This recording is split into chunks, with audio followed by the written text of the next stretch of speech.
Hi guys, I am joined here with Emily, but you might know her better as Legs on Tour. Hi! So she is taking me on one of her routes. Where we're going towards Pill. Yeah, we're on the path that goes towards Pill. There we go. I was just saying, I've lived in Bristol all my life and I've never been on this side of the river, which is quite exciting actually.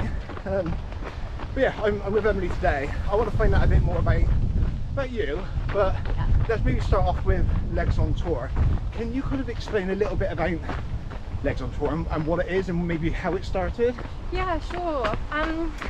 Well, Legs on Tour basically comes from the love of running. So I've been running for like over 15 years, but on and off. So I used to go out running with my dad a lot and then stopped. And then a couple of years ago, did the Bristol half marathon. Needed to train for that, so I was out running around in Bristol mostly because I lived here at the time. Yeah. And found myself just running the same route over and over and over again.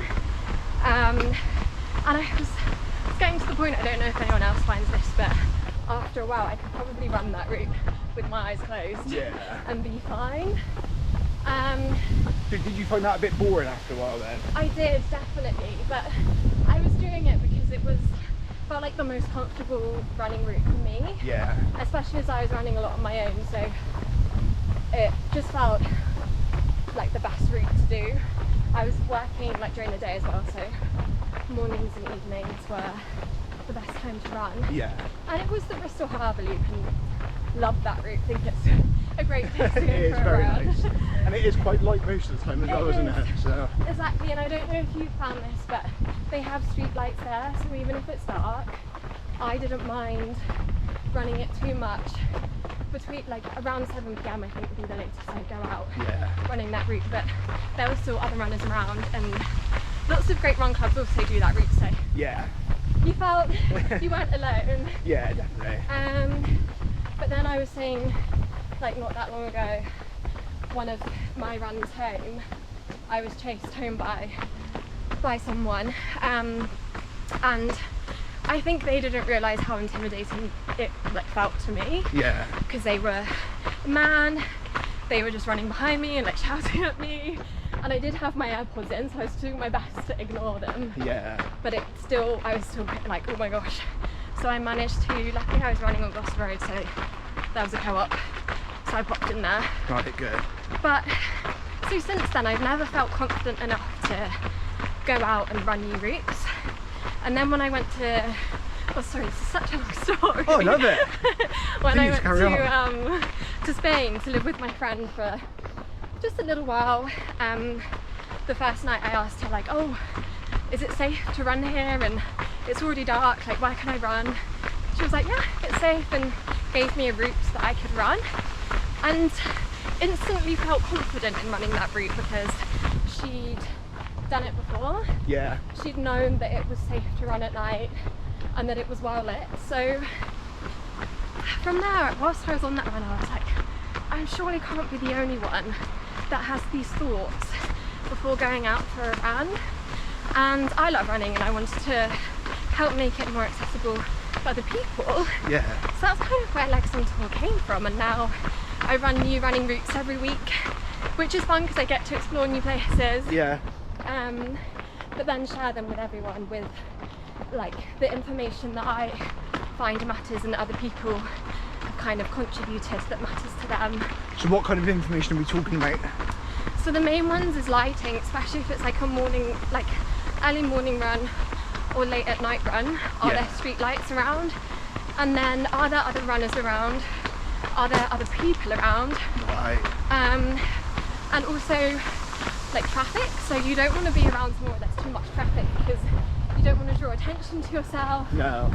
But then dependent on the time of day, you might want there to be more traffic, so then... Just so there's like people around. Exactly. Okay, yeah. So then we will add like the times of days, best to run those routes with all the information that we've gathered, and then you can make your own decision on whether you'd feel comfortable running that route or not. Yeah. Is basically the main goal with it. So I love that. So obviously you don't live in Bristol now, do you? Not at the minute, no. No, but are you originally from Bristol? So I'm from like, I was born in Kent, Oh, okay. Lived there for a short time of my life. Then moved to Andover, lived there for a bit. This was when, like, got my dad's job, and then moved to Chippenham. Yeah. And then I went to uni at UE in Bristol and loved it. Yeah. And just was like, gosh, this is my place. Up to Bristol. Yeah, up to Bristol. It is a great city. Yeah.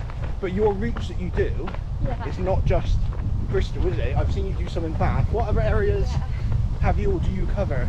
So at the minute, the main focus has been on the southwest because that's where I've been based. Yes. But I'm slowly starting to expand outwards, which is quite exciting. Yeah. So I've done a lot of areas in Bristol, Bath, Bradford and Avon. Yeah. Avon Cliff, and then going down, so there's a canal path that connects all of those near a place called Melksham. Yeah. And then I've also done some in Cornwall, and the plan is to just basically take it nationwide. So Yeah. once I've done the majority of the routes that I found within the Bristol area, southwest area, the plan is to like, grow it out that way.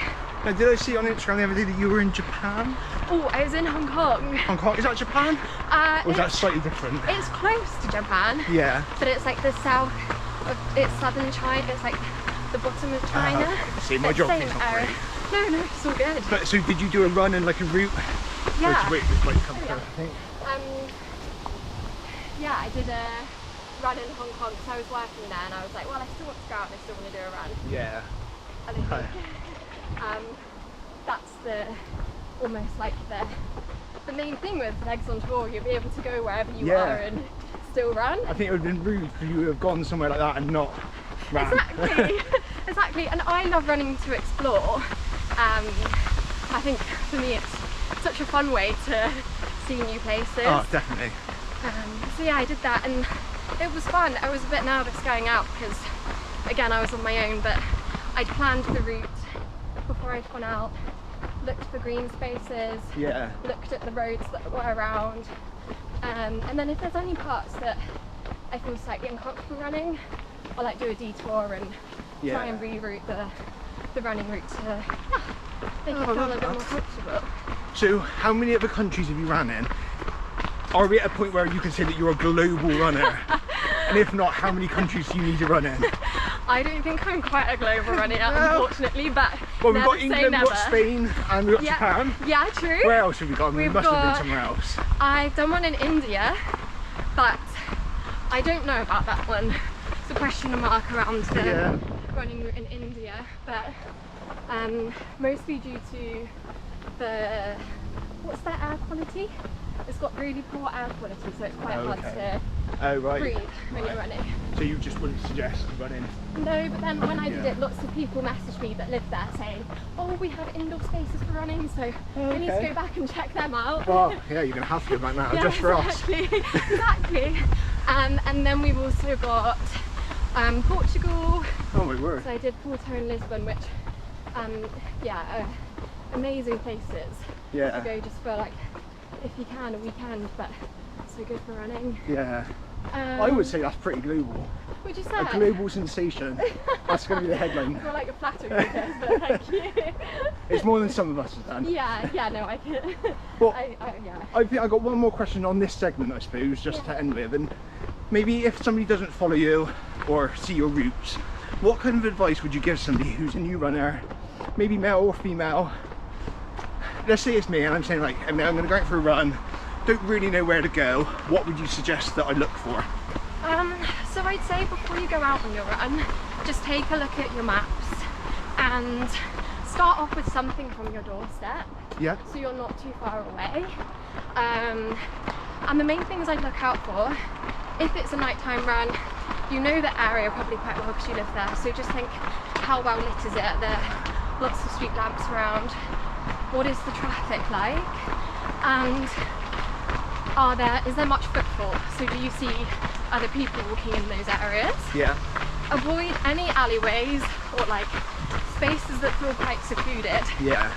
And think about access points. So the main thing I think about when I'm out on a run at night is are there any restaurants or like supermarkets open on the route that you can dip into. Okay, yeah. If you feel a little bit uncomfortable, yeah. or you want to make the run short. But yeah, I'd say start from home first and then get that run out of the way and then build up the confidence from there. Yeah. That's probably the main things I'd say. I don't know if you have anything to add to that, or no, I think that's perfect.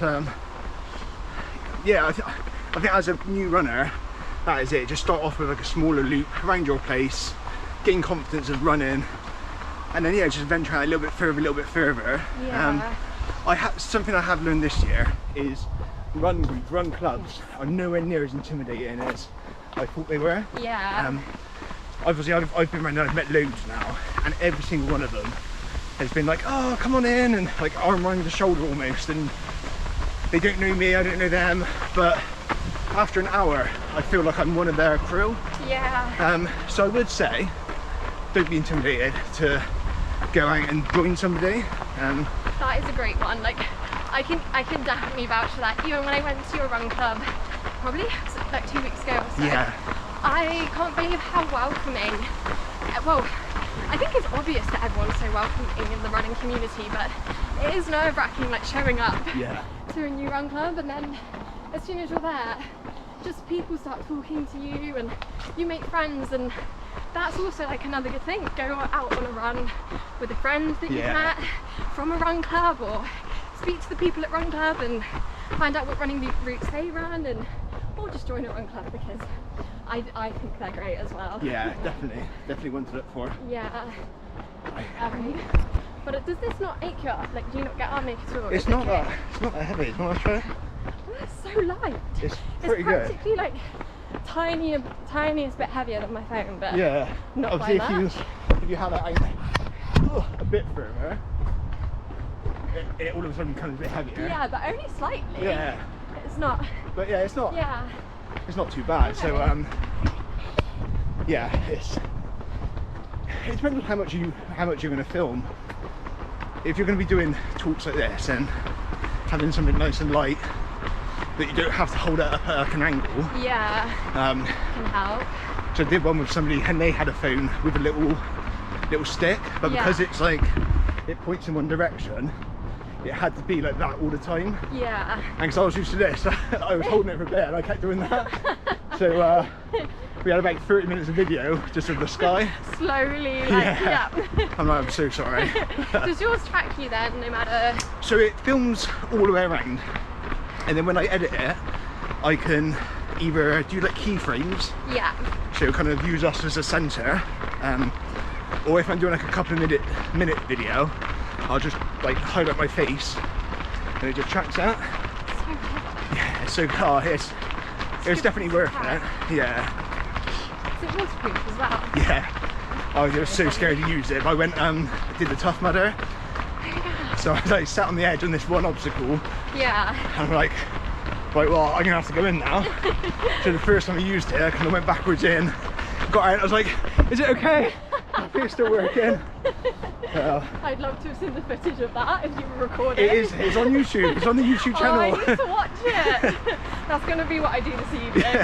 That YouTube channel. That one is a pretty good one, to be fair. It's, I did like every obstacle. I put it down, filmed it. Yeah. Just to see how it came out, and I don't think it came out too bad. Which one did you do? Which Tough Mudder? Because there's multiple, isn't there? Yeah. So there's one, the Tough Mudder Ambassador this year. I don't know if I'll do it again. No.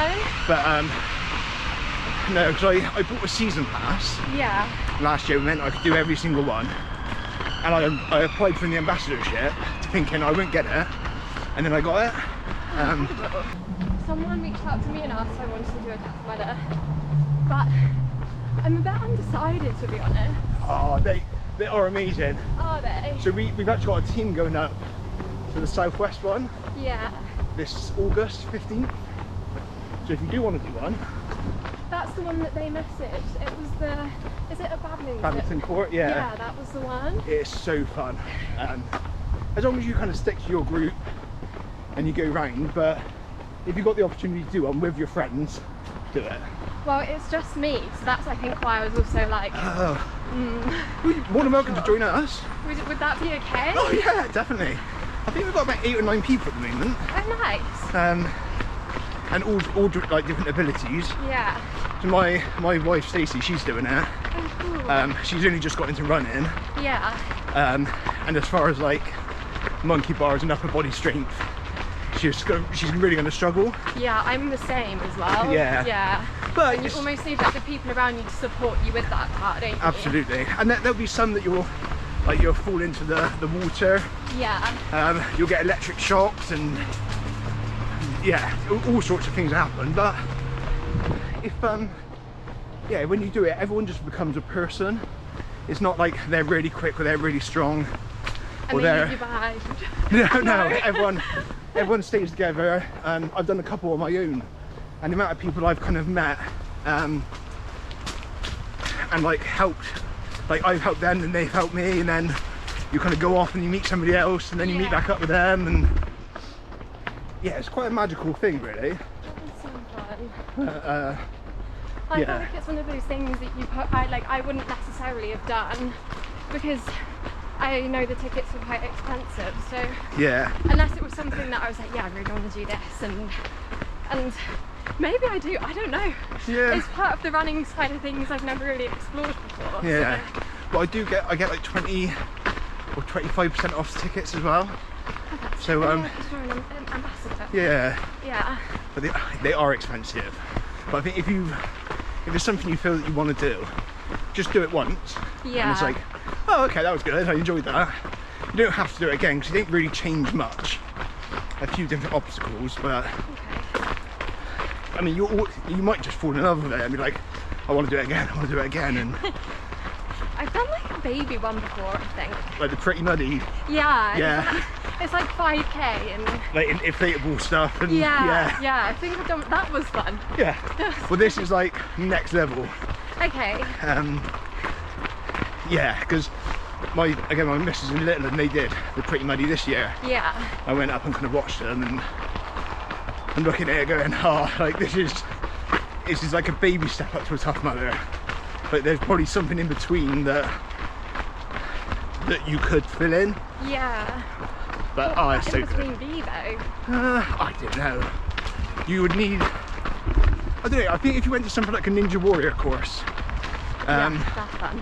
I haven't done one of them yet. There's one in Bristol. I've not done the one in Bristol. Oh, is there? But I think. Oh, up like Cribs Causeway. Yeah, that's the one. I've Yeah. heard good things about that. Yeah, I do want to give it a go. I think more than anything, it's just a bit of a laugh. Yeah. Yeah, make yourself look a bit silly sometimes, and Exactly. that's what you need. Yeah. Probably like. I think there's some of the bigger ones. Yeah. But there's loads of good ones on there. Oh, Culture Run Club as well. So they're fish ponds. So again, just down the river Fun. Men's Green. It's not them. Didn't Lee do something with them recently? I'm meeting them this Sunday. Maybe he was talking about them. Sorry. Yeah. Got one of those things. mixed But up so there. I ran with somebody from Culture. That would be it. That might have been me Yeah. and me and the guy had a chat. But yeah, so that's another one just on the river from Men's Green. I will message him and just Yeah. have a look. 17 euros your way as well. I loved your own club when we did it last. Yeah. Oh, it's so nice. There's people there are just So friendly. yeah. And there's so many different kind of people, like male, female, older, younger, kids, like families, and People's dogs. people's dogs, which Love is the a best dog. bit. Yeah. Yeah. Yeah, it's nice, and to have like a food truck down there most weeks, Yeah. and our own kind of like our own private bar almost. It is though, really. Yeah. Yeah, tucked away afterwards. How does it feel to now have so many people like going to your run club? Oh, it's crazy. Obviously, when we started the year, well, when I started the challenge, the idea was to always have like a run club on a Friday. Yeah. But it was going to be like just meet up somewhere and just go for a run. Yeah. And then I messaged Joe, who I met through the podcast, and I was like, "You've got a bar. How would you feel about us doing a run club from there?" And is it Joe's bar? Yeah, so it's Joe and Amy. They own it. Yeah. And yeah, I've never met him, and they were like, yeah, oh yeah, we'd love this. And so the first session we had 9 people, well, 8 people and a dog. Yeah. And then after like 3 or 4 weeks, we were like getting 20 people, and now we're getting like 50 plus. That is mental to me. Like, what a huge achievement. Yeah. A huge achievement. It is nuts to think how. But I think because why we're doing it, people understand that as well. Yeah. And I'd like to think the content and the message that we're putting out all the time shows that we're trying to help people. It definitely does, and I think it's so relatable because, especially, I'm a marketer, so I always think about like the content perspective, but people are so overwhelmed with stuff that is always about having a good time or proving that they're really good at something, and I guess it creates that you're constantly comparing yourself to other people. Yeah. But having content that's so important, like you're talking about such an important subject, but also where people are able to open up and then other people can relate to that as well, creates that community, which is definitely a really important aspect. Yeah. No, I love it. Yeah, he's like, yeah, I just love it. I could talk about it for hours and hours and hours. As you should. But today is more about you. I want to find out more about you. That was good. Do another video part 2 all about you. Oh, fine. All right. I need a bigger memory card, I think. Yeah. We can sort one out. I would love to find out a bit more about you. So come away from Legs on Tour. So obviously you love running. Like running or love running? Love running? Yeah. Love it. What is it about running for you that keeps you coming back to it? Such a great question. I think just how it makes me feel. So because I'm at my laptop all the time, working at a desk, a lot of it's like screen time, and sometimes you can be having like just one of those days where you're like, God, you just need a bit of a headspace. Yeah. And for me, running is like the best feeling. Like I could go out being the worst version of myself, and my parents can vouch for that. Yeah. And I come back a completely different person, and I instantly feel so much better. And I guess it's how I've managed to regulate my moods a lot of the time. Yeah.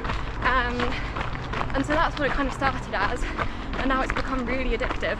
Yeah. If I have a couple of days where I've not been running, I can feel this like build up of tension. Yeah. And I'm like, gosh, I need to go out, and I go out and instantly feel so much better Just again. like de-stress a bit. Yeah, exactly. Hi guys. Hey. It's such a good de-stressor. Yeah. I think that's what most runners would say as well. But I think when you start running, it's very difficult because it's so difficult to run or start running as a newbie. Yeah. You don't know how fast to run, you don't know where to run, so it's quite stressful. So I think until you kind of get into that habit and really feel those benefits, I think a lot of people don't understand what running can actually do for you. And I think that's the thing, like, it is hard when you first start out. I remember so me and my dad used to run together when I was like 12 and 13, mostly just to get me outside. Yeah. And on those runs, it's really embarrassing, but I used to just cry the whole way around. I'd be like, this isn't fun, I'm in a lot of pain, yeah. Dad, why have you made me do this? But then afterwards I'd be like, oh, should we do it again next week, Dad? Yeah. And it is really hard, but then, I don't know, if you persist at it, one day it just clicks. Yeah. And you're like, gosh, you feel so good afterwards. Yeah. And I think that's so important, but also like I have met so many amazing people through running. Yeah. And everyone has to start somewhere. Oh yeah. And I think that's the best thing about running is like everyone has started somewhere with it. Yeah. So you can all kind of have that thing in common as well, which is nice.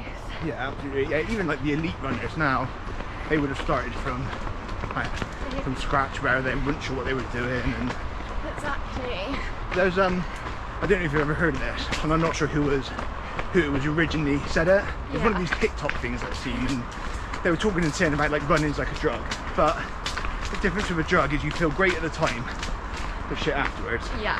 Whereas with running, you feel shit while you're doing it, but then fantastic afterwards. So true. And it is, yeah, it's getting past those first few feelings of like, oh, this is Yeah. horrible, I don't want to do it. No, honestly, I couldn't agree more with that statement. Yeah. And one thing I still find now, like the first 3K of any run Yeah. is painful. No matter how long you've been running for. And why would you say that is? I think, so before I even get out of the house, there's like the lack of motivation there if I've had a long day. Yeah. And I think that is like a mindset. So for the first 1 or 2 kilometers, I'm trying to run off that mindset and actually be like, no, I'm outside, I'm getting fresh air. Yeah. I don't have to run far. I just need to, you know, get the body moving. And then once I've got past that mindset, I instantly feel. Alright. Okay. No worries. I instantly feel like, yeah, okay, I could probably do another kilometre. And then another one. Yeah. And then I just see how I feel after 5K, and if I want to stop, I stop. I don't put pressure on it, I'd say. No. So when you're going out for a run, you don't necessarily go, I'm going to do 10K. You just kind of go out and see how you feel. Yeah, I tend to. Yeah. Like, I think that, like, there was a time where I was going out and like doing set runs on set days, and I was training for a half marathon, and I had goals that I wanted to achieve. Yeah. But I very quickly stopped enjoying running. Okay. And I think maybe personally for me, I enjoy more like being able to move and just smiling as I run. A bit more freedom. Yeah, exactly. Yeah, I think that's like having those pressures of running a distance, running at a time. That's something that I haven't had this year. Yeah. And when I speak to people who are doing a plan, it's like, oh, I've got to go out and I've got to do this. I'm like, oh, yeah, I don't think I'd enjoy that. Yeah. Have you ever worked like with a plan before or anything? Not with running, no. No, because funnily enough, I went onto my Strava, I think it was last night or this morning, and it came up saying that my mileage this year is something like 13,000% more than I did last year. So last year, by this time, I think I'd run like 11K. That was it. That's crazy. Yeah. Wait, so you had you run much before No. this year? No, so I did the Bristol half marathon like 2 or 3 years ago. Yeah. And my training for that was like 2 or 3 weeks beforehand going, oh, I'll just go out for a run. Crazy. So I've always been like relatively fit. Yeah. Kind of like stupid fit, where you go like, oh, I'll just go out and run and I'll be right and I'll just deal with the pain afterwards. Whereas just doing like this now, I feel so much fitter in general that I know that if I go out, I'd be sensible with it. Yeah. And I wouldn't feel those pains that I would if I just went out and ran a half marathon. So yeah, I would just never go out and run. I always found it boring. Yeah. Because I didn't run with anyone. I didn't have a plan or a route. I just kind of put some shoes on and moved. And that's stuff that I've learned this year that is yeah, really important. Definitely. I've definitely been there with the running feeling boring. Yeah. And it almost, you need to like constantly be changing it up a bit, I think, to almost make it more enjoyable. Yeah. Whether that's going out and running part of the run with a friend, or meeting up with a friend afterwards for a coffee or a drink or whatever. Yeah. It's always a bit of motivation for me. Well, I tell you what, I got a great question to finish this segment as well. Okay. So we talked about coffee, meeting up with somebody. Yeah. If you had an opportunity to go on a run in the morning and go out for coffee and cake, or in the evening and meet up for a pint and a bowl of chips, what would your choice be? Oh, that is a hard question. I think it'd be coffee and cake. Yeah? As much as I love a pint, like a fresh pint and a bowl of chips. Okay. There's nothing I love more than a cup of coffee. Right, so there are follow-up questions to this. Okay. What coffee and cake are we going for? So we're going for a flat white. Yeah. And we're gonna have a pastries included in this, or? Whatever you want. This is your coffee shop. You've walked in, and whatever you want is there. I'm gonna have a almond croissant. Yes, that's a great choice. And with a flat white, we're just talking a plain, no syrupy. No syrups, just a standard flat white. I can get behind you on that one. Yeah. Okay then, so let's say we're in the pub now. Walking up, what are you ordering? What's your drink? Ooh, I love the Wiper and Chew Brewery. Okay, Bristol. yeah. And I'm obsessed with their Kaleidoscope beer. Yes. So I think I'd go for Kaleidoscope. Good choice. And a bowl of chips. Bowl of chips. Yeah, wait, you've got that in my head now. So Yeah, like, sorry. bowl of chips. What about yourself? What would you go for? Well, I think my coffee and cake would be probably a latte. Nice. Just a standard kind of latte. Yeah. And then I do like an almond croissant. Although, would that be my main choice? It might be. They are good. It's one of those, if you get a real good one, they're amazing. Yeah, they're so good. I like the ones where you've got like the stuff inside. Yeah, it's like almondy, sugary. Paste. Yeah. Butter. So good. Whereas sometimes it can be a bit dry and yucky, and you definitely have to get a good one. I think there's quite a few coffee shops in Bristol that are really good. Yeah. That do good pastries. Can we give anyone a shout out and maybe get me a free coffee and cake? Yeah. Where's your favourite go-to? My favourite go-to probably is Catley's. It's in Clifton, but they do really good pastries, and they do slightly quirky pastries. So okay. They had a rhubarb Danish once. Right. Which is probably not to everyone's taste, but I was like, that sounds good. Give it a try. What are they called? Catley? Catley's, yeah. Right. It's like C-A-T. Are they on Instagram? Yeah. I'm going to snip this little bit. I'm going to tag them. So next time you go in, go, do you know who I am? Give me my free rhubarb tart. Let's see what happens. Oh my gosh, I love that.